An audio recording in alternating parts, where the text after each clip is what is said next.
and welcome to my grammar review series where I review formal grammars of rare languages and share any insights of interest I derive from them.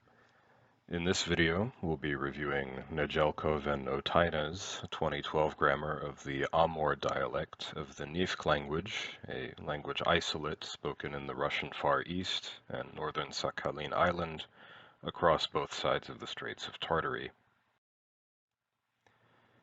Nivkh is often grouped with the Paleo-Siberian languages, but is usually considered a language isolate, although some linguists argue the 2 or 3 existing dialects are different enough to be considered distinct languages, which would actually make it a small language family. This grammar describes the Amur dialect spoken near the river of the same name. They seem to have a great cultural affinity for the Ainu people of southern Sakhalin Island and the Japanese island of Hokkaido, who also happen to be sedentary hunter-gatherers and practice similar rituals like their bear festival. Actually, you can find some parallels between Japanese and both Nivkh and Ainu, perhaps reflecting ancient contact or influence between these cultures, but they are considered to be 3 unrelated languages of different families nonetheless. There are also many Ainu loanwords in Nivkh and vice versa. Some theories have tried to link Nivkh with nearby language families like Tungusic, Ainu, Chukotka-Kamchatkan, and even Korean, but the evidence is still inconclusive. Some even more ambitious theories have proposed a link to the Wakashan and Algonquin languages of the native North Americans. Regardless, Nivkh is generally grouped with the Paleo-Siberian languages, along with the Yukagir, Yeniseian, Chukotka, Kamchatkan, and Escalute families.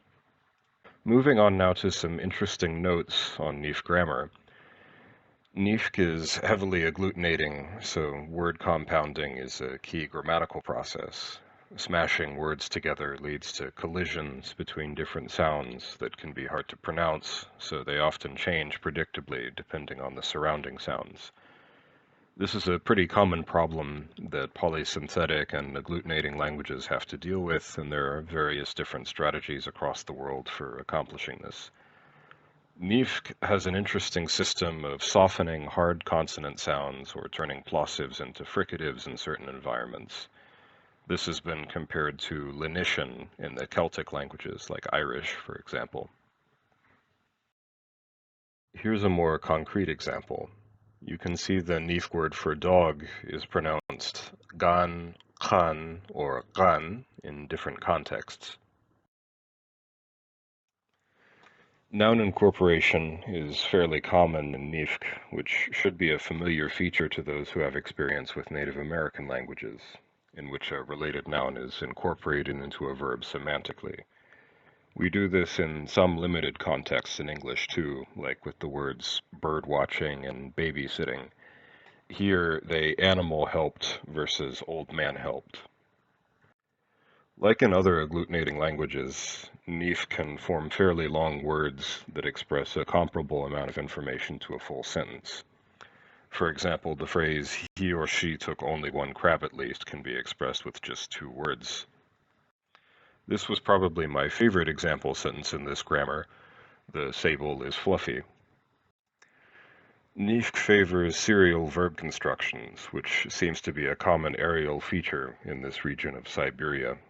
Several verb clauses can be chained together without special marking.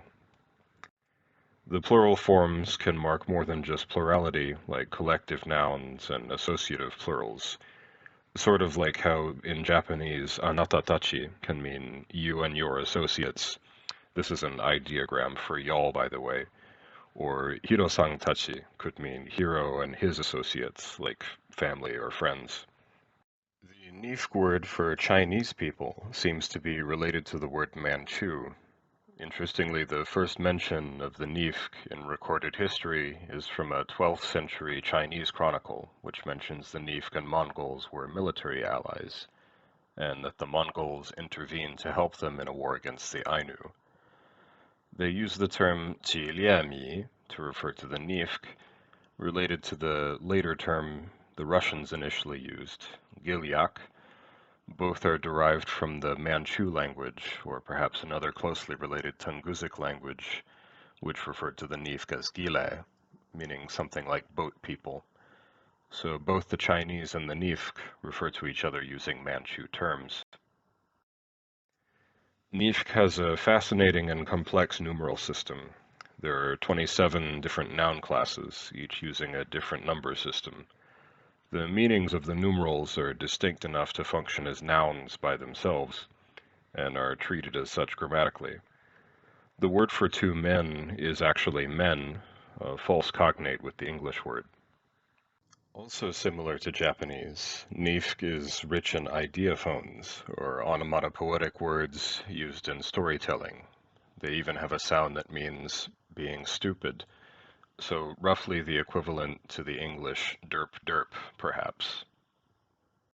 You can pretty much do a word-for-word translation into Japanese with some of these ideophone phrases.